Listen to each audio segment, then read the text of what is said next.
오늘은 향유를 예수의 머리에 부은 여인이라 이런 제목의 말씀입니다.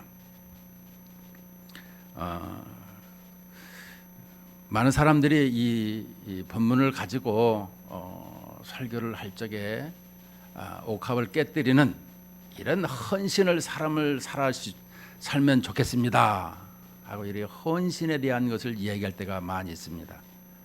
그런데 과연 이 본문이 헌신에 관한 말씀인가요? 한번 본문을 통해서 배워가는 시간이 되었으면 좋겠습니다. 마가복음은 샌드위치 구조가 많다 그랬습니다. 샌드위치. 여러분, 샌드위치는 무엇을 중요하게 여겨요? 안고 빵과 빵 그 속에 있는 거, 그것이 중요한 거라는 것이죠. 그것을 우리는 안고 없는 찐빵 뭐 이렇게 얘기를 할 때가 있죠. 이처럼 이 중요한 말씀을 증거하고자 이 샌드위치 구조를 기법을 활용했다라는 거예요. 누가? 마가가. 지난 시간에도 드렸지만 이 마가는 그렇게 샌드위치 구조를 많이 가지고 있습니다. 먼저 보면 1절과 2절을 보면 이틀이 지나면 유월절과 무교절이라 대제사장들과 서기관들이 예수를 흉계로 잡아 죽일 방도를 구하며 이르되 밀란이 날까 하노니 명절에는 하지 말자 하더라. 자, 1절과 2절 다음에 10절에 보면 12 중에 하나인 가룟 유다가 예수를 넘겨주려고 대제사장들에게 가매 그들이 듣고 기뻐하여 돈을 주기로 약속하니 유다가 예수를 어떻게 넘겨줄까 하고 그 기회를 찾더라. 자, 6월절과 무교절에 밀란이 나니까 죽이지 말자. 이렇게 말하는 사람들과 이 예수님의 제자 중에 하나인 가룟 유다는 예수를 어떻게 넘겨줄까 돈을 받고, 이 중간에 오늘 3절에서 9절 사이에 핵심적인 말이 나오고 있는 것입니다. 그러니까 이 예수님께서 나병 환자들의 모인 촌 베다니촌에 모여서 말씀한 것을 오늘 핵심인데요. 먼저 이틀이 지나면 유월절과 무교절이라. 이틀 지나면 이제 예수님이 십자가에 죽으시는 것을 볼 수가 있죠. 그런데 유월절과 무교절은 우리가 이렇게 두 날일로 돼 있지만 한 날인 것입니다. 오늘이 유월절이라면 무교절은 내일부터 무교절이 일주일간 이어지는 것을 설명해 주고 있죠. 그래서 유월절과 무교절은 바로 이렇게 연속선상을 가지고 있는 것을 설명해 주고 있습니다. 그런데 이 대제사장들과 서기관들이 예수를 흉계로 잡아 죽일 방도를 구하여 이 유월절과 무교절이 되었어요. 그런데 이 대제사장들과 서기관들이 예수를 흉계로 잡아 죽일 방도를 지금 구하고 있어요. 이 유월절과 무교절은 이스라엘 사람들 이 3대 절기인데요. 이 전 세계에서 또 이스라엘 나라 각 지역에서 예루살렘 성전으로 다 나와서 이렇게 제사드리러 나오는 것을 설명하고 있죠. 그런데 그 사람들이 많이 모이게 되면, 그러지 않아도 사람이 많으면 날마다 이 밀란, 요즘에도 뭐 우리나라에 보면은 이 집시법 이렇게 시나 구에다가 신고하지 아니하고 하게 되면 불법이다 해서 잡아가는 것을 볼 수가 있는데요. 이때는 이제 유월절이기 때문에 다 모여서 제사하는 거기 때문에 사람들이 혈주환이 아주 이렇게 많이 모이게 돼요. 이게 사람이 많이 모이면 이런 군중 심리가 있고 데모가 일어나는 것을 볼 수가 있습니다. 그래서 항상 이 촉각을 곤두세우는 로마 병사들 또한 유대 이 종교 지도자들 자기들의 기득권을 지키기 위해서 예수님 때문에 우리의 기득권이 넘어간다 이것을 가지고 있으면서 그들을 죽일 생각을 구하는데 밀란이 날까 하노니 명제는 하지 말자 이렇게 지금 그들이 대제사장들과 서기관들이 말하고 있는 것입니다. 그런데 우리가 좀 기억해야 될 것은 여기에 10절에도 가룟 유다가 예수를 넘겨주려고 대제사장들에게 감해 예수님을 넘겨주려고 이렇게 가고 있죠. 그들이 듣고 기뻐하여 돈을 주기로 약속하니 우리가 은 30냥이지만 아마 이게 약속이 약속의 돈이 먼저 아닌가 전부 다가 아니라 이렇게 약조금의 일부를 받지 않았나 이런 생각을 해봅니다. 돈을 주기로 약속하니 유다가 예수를 어떻게 넘겨줄까 하고 그 기회를 찾더라. 그러니까 여기 예수님을 죽일 방도 또 예수님을 넘길 이런 생각 기회를 찾더라 이것을 볼 적에 그런데 오늘 3절에서 보게 되면 예수께서 베다니 나병 환자 시몬의 집에서 식사하실 때에 우리가 이 베다니 나병 환자 아마 나병 환자 시몬의 집에서 이 나병 환자였던 이 시몬 같습니다.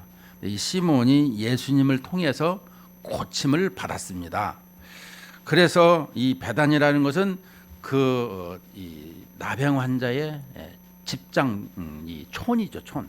이 집단들이 모여 사는 곳을 베다니 지역이라 이렇게 말씀하고 있어요. 그래서 이 나병 환자들이 모여 사는 이 베다니 지역을 방문했습니다. 여러분 나병 환자는 어떤 사람이죠? 나병 환자는 바로 우리의 살이 썩어도 고통이 없어요. 손가락을 잡아 뜯어도 툭하면 떨어지는데 통증이 없어. 이 나병 환자를 통해서 우리에게 말씀하시고자 하는 내용은 우리의 영혼이 죽어가고 있고 썩어져가고 있는데도 고통을 모르고 있더라라는 것을 설명해 주고 있는 것이죠. 우리의 육신적인 것과 영적인 것을 이렇게 비교했을 적에 드리는 말씀입니다. 내 영혼이 지금 병들었는지 썩었는지 이걸 모르고 있는 것을 육신의 몸을 통해서 나병이 들게 되면 그 나병이 썩어서 문드러지는데 보이는데도 모르더라. 이걸 말씀해 주고 있는 것이죠. 그런데 이 시몬의 집에서 이제 예수님을 통해서 그 시몬이 고침을 받았어요. 구원을 받았어요. 이 시몬의 집에서 식사하실 때에 여러분 식사라고 한다라는 것은 유대인들의 식사를 생각할 적마다 이렇게 밥 먹기 위한 것이 아니다라고 했어요. 유대인들이 모여서 밥 먹는 것은 항상 가족 개념이 있어요. 가족.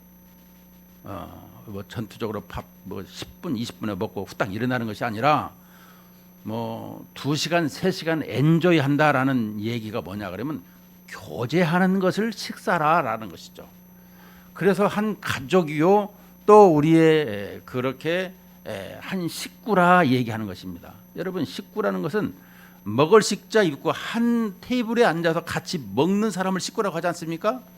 그런데 여기에서 지금 이 나병 환자 시몬의 집에서 식사하실 때에 이렇게 말씀을 하고 있어요. 그러면은 이 식사한다라는 것을 볼 적에 이 예수님과 이 죄인이 죽어서 이제 심판받아야 될 이 나병 환자들 우리의 인생들이 예수님과 더불어 식사하고 있는 것을 설명해 주고 있어요.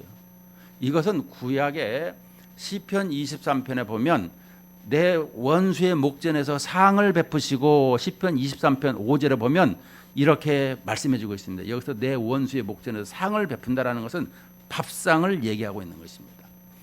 그 주님과 함께 교제하고 식사하는 그런 모습을 설명해 주고 있는 거예요.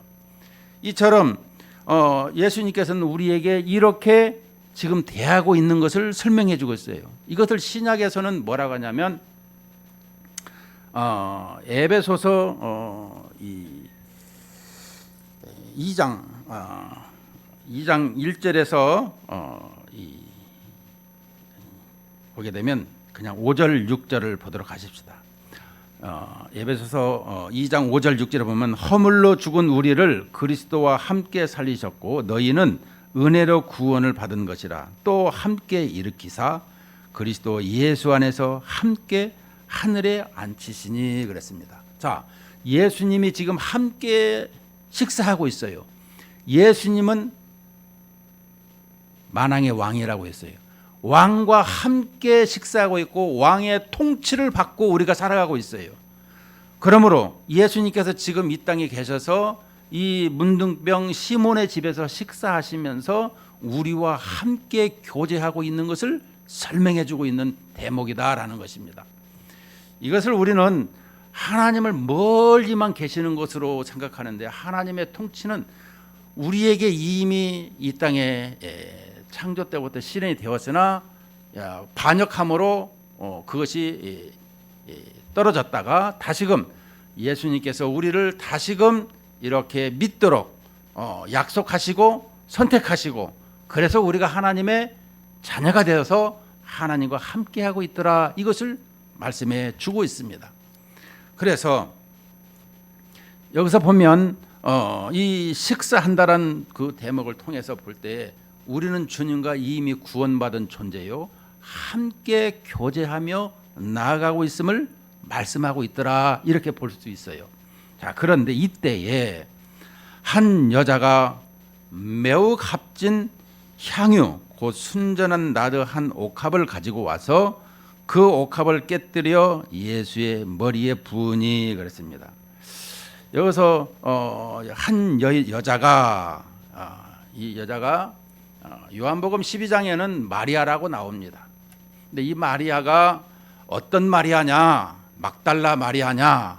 물론 이거 우리 346장인가요? 찬송가 보면 막달라 마리아 본받아서 뭐 이렇게 나오는데 이거는 이 영향력 때문에 많은 우리나라의 목사님들이 막달라 마리아처럼 얘기하고 있는데 막달라 마리아가 이 누가복음 7장에 보게 되면 물론 나와 있지만 지금 이 예수님께서 내일 모레면 십자가를 지시는 이 사건 속에 막달라 마리아가 지금 등장했느냐 그게 아니다.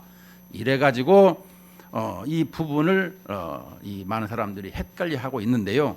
결론적인 것은 여기에서 본문에서는 한 여자가 이렇게 나와 있지 다른 여자의 이름을 밝히지 않고 있는 것입니다. 우리가 복음서를 보면 사복음서에 마가복음이 제일 먼저 기록되었다 그랬어요. 가장 짧은 16장으로 기록되어 있어요. 이 원문을 가지고 마태나 누가나 요한이 이 본문을 가지고 활용을 하죠. 그것도 성령 하나님께서 허락하시고 성령께서 인도하셔서 기록해 하신 것을 또한 알고 있죠. 왜? 이 모든 성경은 성령의 감동으로 기록되었다고 이 디모데후서에 나와 있으니까요. 자, 성경이 성경을 가르치고 있어요. 또 알게 하고 또 답을 해주고 있기 때문에 그러는 것입니다. 이 한 여자가 그래서 이 여자가 매우 값진 향유 곧 순전한 나드 한 옥합을 가지고 와서 이 향유라고 하는 것은 아주 이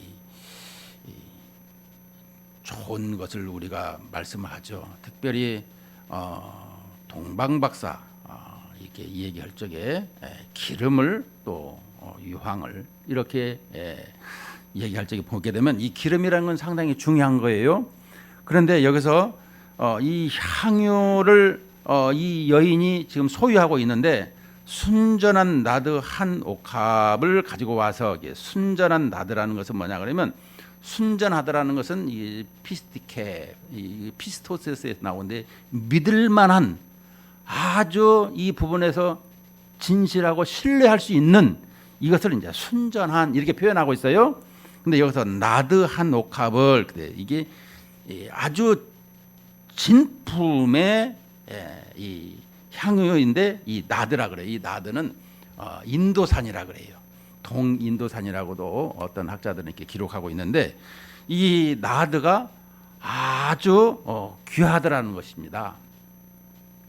그 귀한 것을 어떻게 하느냐? 바로 이 5절에 보면 그 가치를 제자들이 300데나리온으로 금방 말할 수 있을 정도로 귀하다라는 거예요.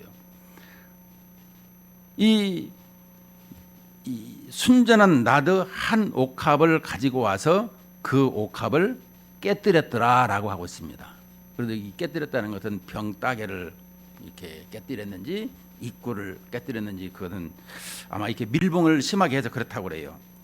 그런데 이 나드 한 옥합을 가지고 와서 그것을 깨뜨렸다라고 하고 있어요. 이 나드를 이 기름, 이 향유를 준비하는 것을 보면은 이 유대의 여자들은 결혼하기 위한 혼수 품목이 이 향유 나드라 그래요. 이 나드는 어디다 쓰느냐면 여자들의 이 머리에 쓴다 그래요. 지금은 뭐 쇼커트를 하니까 짧으니까 그렇지만 옛날에는 머리가 다 길었잖아요. 그 이 머릿결이 좋아야 되는 거예요. 그리고 이 피부가 좀 이런 것을 이렇게 곱게 하고 또 이 나드를 통해서 이 향유를 통해서 결혼 지참금처럼 이렇게 준비한다라는 것이고, 또 하나는 이게 나중에 장례에 또 쓰일 수 있더라, 이것을 설명해 주고 있습니다. 그러니까 이 향유가 사용되는 데는 아주 필수 품목이고 귀중하거라 생각을 하고 있는 것입니다. 우리가 이 향유를 그 옥합을 깨뜨려 예수의 머리에 부으니 그랬습니다. 이 기름을 부을 적에는 어느 때 부어요? 성경에 보니까 왕 될 때, 제사장 될 때, 선지자 될 때에 이렇게 기름을 붓더라라고 설명해 주고 있습니다. 근데 예수의 머리에 부으니 그랬습니다. 우리가 그리스도의 삼중직을 얘기할 적에 이런 얘기를 할 때가 있는데요. 그 옥합을 깨뜨려서 예수의 머리에 부었더라. 근데 이 옥합을 깨뜨린다고 하면 항상 이렇게 많은 것을 헌신했지 않느냐, 당신들도 좀 헌신하시오, 이렇게 여기서 본문이 많이 유추가 되고 있습니다. 근데 이 부분에 대해서 물론 이렇게 말할 수도 있으나, 그러나 정확한 원문의 해석을 잘 이해해야 되는 것입니다. 꼭 그런 뜻이 아니라고 설명을 해주고 있기 때문에 그러는 것입니다. 그런데 계속해서 보면 4절에 어떤 사람들이 화를 내어 서로 말하되 어찌하여 이 향유를 허비하는가? 이 향유를 300데나리온 이상에 팔아 가난한 자들에게 줄 수 있었겠도다 하며 그 여자를 책망하는지라 그랬습니다. 여기서 갑자기 왜 이 가난한 자들에게 줄 수 있는가 하면서 이렇게 책망하는 말을 할 수 있는가? 이스라엘 그 절기 때에 보면 6월절이라든가 이때에는 이 구제를 하게 되어 있어요, 전통적으로. 그래서 이 구제를 하는 것이 있기 때문에 분명한 것은 이들이 실현한 것이 아니라는 것입니다. 그 말도 맞지요. 당연히 구제도 해야지요. 그래서 이들은 이 비싼 향유를 300데나리온, 이 300데나리온이라는 것은 하루 이 노동자가 하루 버는 돈이 한 데나리온입니다. 이 한 데나리온은 하루 노동자의 품삯이라는 거예요. 그렇더라면 이 300데나리온이라 그러면 1년 동안 모을 수 있는 거예요. 여러분, 우리가 1년 52주죠. 365일 중에 52일 빼고 이 거의 1년 동안 먹지도 않고 쓰지도 않고 모은 돈이 300데나리온이라 이렇게 볼 수가 있는 것입니다. 우리도 돈을 이렇게 모은 사람들 보면 아주 그냥 잘 모은 사람이 있더라고요. 뭐 방송에서 얼마 전에 어떤 이 여자 배우가 나와서 하는 말이, 자기는 수돗물도 전기도 모든 것을 아껴서만 이렇게 사용했다 그래요. 야, 그 얘기 들으면서 저렇게도 짜게 할 수 있나, 심지어 이런 생각도 가졌는데, 어쨌든지 간에 이렇게 안 쓰고 모아서 빌딩이 뭐 몇 채가 있더라는 거예요. 예.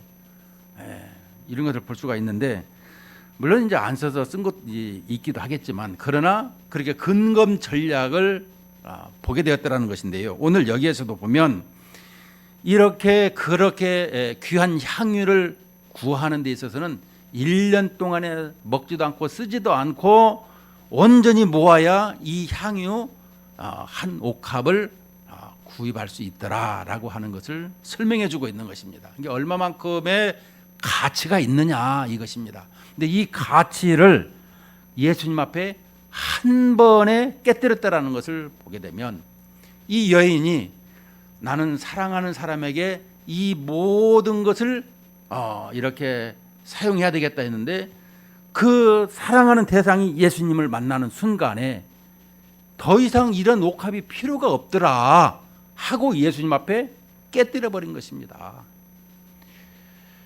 우리 성도들도 이런 예수님을 만나는, 매일매일 우리가 예수님을 같이 동행하고 만나지만, 예수님 앞에 이런 모습에 우리 신앙 고백이 있었으면 좋겠습니다. 우리 신앙생활을 볼 적에 내가 주님을 만나는 순간, 또 주님에 대해서는 내가 이 이상 하지 못할 일이 뭐가 있으리요, 이런 고백이 주어져야 되는 것입니다. 그래서 이 300데나리온을 이게 팔아서 이렇게 가난한 자들에 줄 수 있는데, 어떻게 이 예수님에게 이렇게 한 번에 쏟아부을 수 있느냐라고 할 때, 우리는 6절에서 예수님의 말씀을 잘 들어야 되는 것입니다. 예수께서 이르시되 가만두라, 너희가 어찌하여 그를 괴롭게 하느냐, 그가 내게 좋은 일을 하였느니라 그랬습니다. 예수님께서 이 여인의 행한 것을 예수님이 어떻게 평가하고 있는가 보니까 좋은 일을 하였다라고 말하고 있습니다. 여러분, 우리가 볼 적에 이 여인을 볼 적에 이게 옳은 일이냐 그른 일이냐, 옳은 일이냐 좋은 일이냐, 두 가지로 이렇게 우리는 이렇게 파악할 수가, 분별할 수가 있겠죠. 그런데 예수님께서는 이게 옳은 일이 아니라 좋은 일이다라고 하고 있습니다. 이 좋은 일이다라고 하는 것을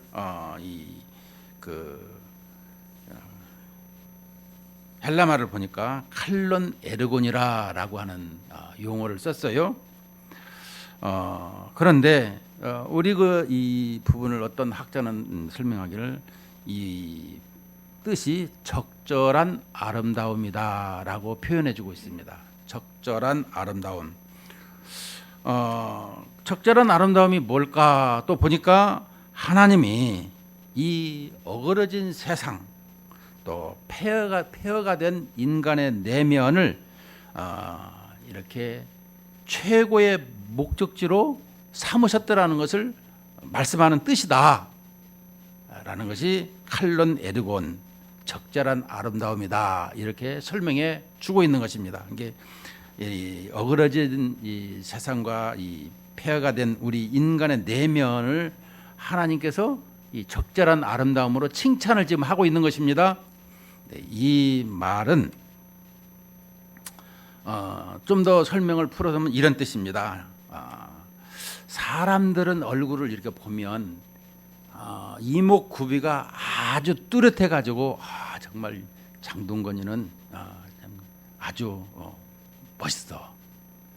그런데 이목구비가 뚜렷하지 않는데도 멀리서 보면 정말로 예뻐. 그런데 가까이 뜯어보면 눈, 코, 입 뭐 그냥 그렇구만. 그런데 멀리서 보면 정말로 또 멋있어, 예쁘고, 이런 사람이 있지 않습니까?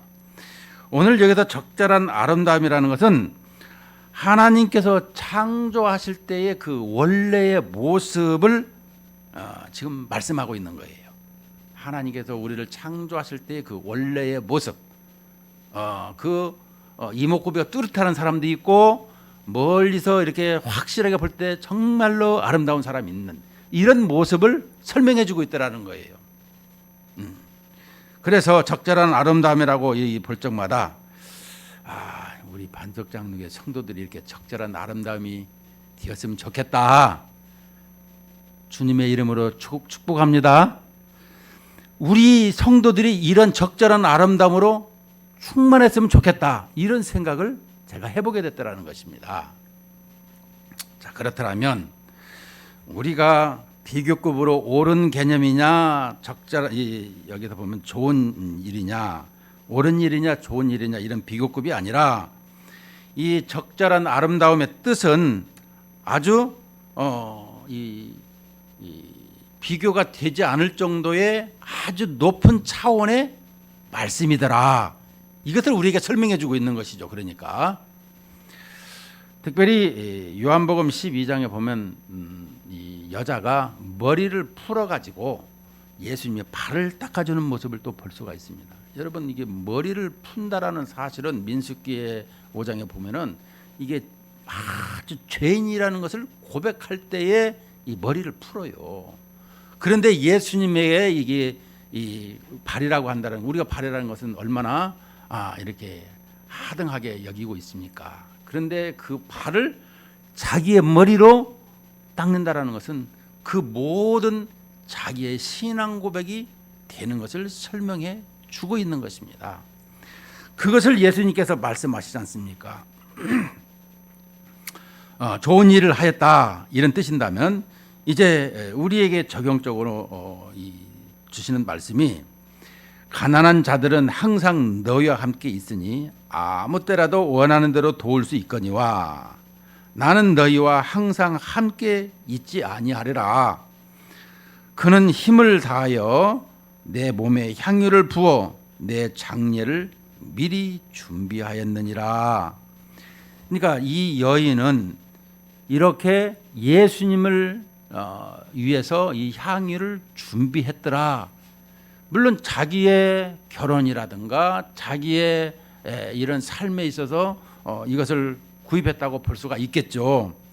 그런데 사랑하는 대상 예수님을 만나는 순간에 그 모든 것을 쏟아부었던 것을 볼 적에 이것은 결혼 혼수품도 되지만 장례용품도 된다고 그랬어요. 자, 그렇더라면 이 여인이 예수님을 이렇게 부은 것은 장례용품으로 예수님께서 지금 말씀해 주고 있더라라는 것입니다. 뿐만 아니라 내가 진실로 너희에게 이르노니 온 천하에 어디서든지 복음이 전파되는 곳에는, 여러분 복음이 뭐예요? 복음이 예수님입니다. 예수님. 쉽게 설명을 하라 그러면 기쁜 소식인데, 기쁜 소식은 예수님이 이 땅에 오셔서 하늘의 영광, 땅의 평화, 기쁨 다 얘기하잖아요. 그것이 조금 더 풀어서 개혁주의로 나가게 되면 성육신하서 하나님의 영이신 하나님께서 성육신으로 이 땅에 오셔서 이 십자가와 이 고난과 죽음과 부활을 통해서 우리에게 새 생명을 주신 것을 이제 복음이라 이렇게 설명을 해주고 있습니다. 그런데 이 복음이 전파되는 곳에는 이 여자가 행한 일도 말하여, 이 여자의 행한 일도 말하라라는 것이에요. 이 여자가 행한 일이 뭐일까요? 오늘 본문에서 주시는 말씀이 이 뜻입니다. 이 여자가 행한 일도 말하라라는 것은 보면은 이 여자가 뭐 헌신해서 옥합을 깨뜨렸다는 것을 설명할까요? 그런데 예수님께서는 내 장례를 미리 준비했다 그랬어요. 그러니까 이 여인은 나 같은 죄인을 구원하신 그 그리스도의 놀라운 사랑과 그 은혜의 이런 모든 것을 고백하는 것을 설명하고 있죠. 그러니까 나 같은 죄인, 자기 부정과 자기 신앙 고백을 예수님 앞에 그 모든 것을 옥합을 깨뜨리는 것을 담아서 드리는 것을 설명해 주고 있는 것이죠. 그러니까 우리의 신앙 고백이 여기서 보면 자기 부정, 나 같은 이렇게 죽을 수밖에 없는 죄인을 구원하신 그 주님의 사랑을 지금 고백하고 있더라라고 설명해 주고 있는 것입니다. 우리는 이 300데나리온의 이 헌신에 대해서 얘기할 때가 이렇게 많이 듣게 되는데, 그 내용보다도 주님께서 장례를 준비하였다라는 이 여인이 지금 이 옥합을 깨뜨리는 것은 예수님의 그 십자가의 그 사랑을 기억하고 고백했다라고 설명해 주고 있는 것입니다. 우리는 때로는 어떤 부분에서 말씀의 피토가 약간 옆으로 가는, 사이드로 갈 때가 많이 있습니다. 그러나 정도로 딱 볼 적에는 이 부분을 예수님께서 행하신 모든 것에 대해서 우리가 성경을 볼 적에도 항상 이 구속사적인 신앙으로 신학으로 이렇게 두 가지로 볼 수 있어야 된다는 거예요. 신앙과 신학으로. 자, 그렇더라면 이 복음이 전파되는 곳에 이 여자가 행한 일도 말하고 그를 기억하리라 하시니라, 이렇게 설명해 주고 있습니다. 자, 그렇더라면 이 행위 속에 자기 부정을 통한 죄인의 이 고백인 것을 설명해 주고 있습니다. 우리는 어디에서든지 이 향유 냄새가 품어져 나야 돼요. 그렇죠? 우리가 그리스도인인데 그리스도인으로서의 그런 이 향기가 나야 된다는 것입니다. 우리가 고린도후서에 보게 되면 사망의 향기가 있고 생명의 향기가 있어요. 전쟁을 했을 적에 승리한 사람들의 군인들에게는 이 사랑의 이 향기가 나지만 패잔병들에게는 사망의 썩은 냄새가 난다라는 걸 설명해 주고 있죠. 우리는 예수님으로 말미암아 생명의 이런 향기를 가지고 살아가요. 오늘 예수님께서 십자가에 지시는 그 모습을 이 여인은 모든 것을 고백하며 깨뜨렸는데, 예수님께서는 우리에게 요구하는 것이 뭐겠습니까? 다시금 너희들은 생명을 가지고 그리스도의 향기 나는 이러한 삶을 우리에게 요구하고 있는 것입니다. 그것은 뭐겠습니까? 우리가 어디를 가든지 이 마지막 절에 보게 되면 복음이 전파되는 곳에 항상 우리는 사명을 가지고 살아간다는 것입니다. 그것이 뭐겠습니까? 잠을 자면 반드시 눈을 뜨게 돼 있어요. 눈을 떴다라는 것은 오늘 또 주의 일을 행할 일이 있더라, 이걸 설명해 주고 있어요. 잠을 잤는데 눈이 안 떠져서 주님이 너는 이 세상의 일을 그만해라 한 것이 되는 거예요. 우리는 이것을 꼭 기억해야 되는, 오늘 내가 눈을 떴어.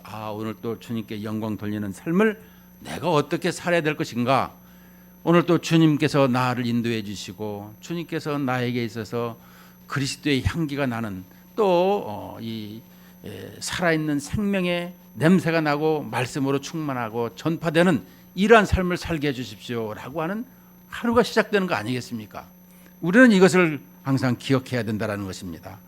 복음이 전파되는 곳에, 복음이 아까도 말씀했어요. 예수 그리스도의 성육신과 부활까지의 이런 삶, 왜 나 같은 죄인을 위해서 주님이 이루어 주신 것을 고백하고 그것을 전파하는, 예수를 왜 믿어야 되는 것인가, 예수님을 어떻게 믿어야 되는 것인가, 예수님을 믿는 사람들은 어떠한 삶을 살아야 되는 것입니까? 그 삶에 대한 복은, 대가는 무엇입니까? 이런 것을 항상 전파하게 되는 것이죠.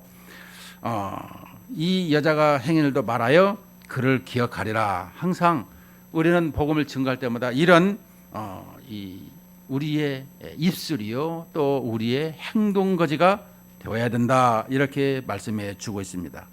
결론입니다. 항상 복음이 그리스도의 십자가와 고난과 죽으심과 부활에 또 승천하심에 나아가서 온 세상을 또 나를 통치하시고 다스리시고 하나님께서 영광을 받으시는 것을 생각할 적마다 내가 어디에서든지 이런 복음을 전파하고 그리스도의 사랑을 드러내는 우리 그리스도인들 되시기를 반석 장로교의 성도가 되시기를 주의 이름으로 축복합니다.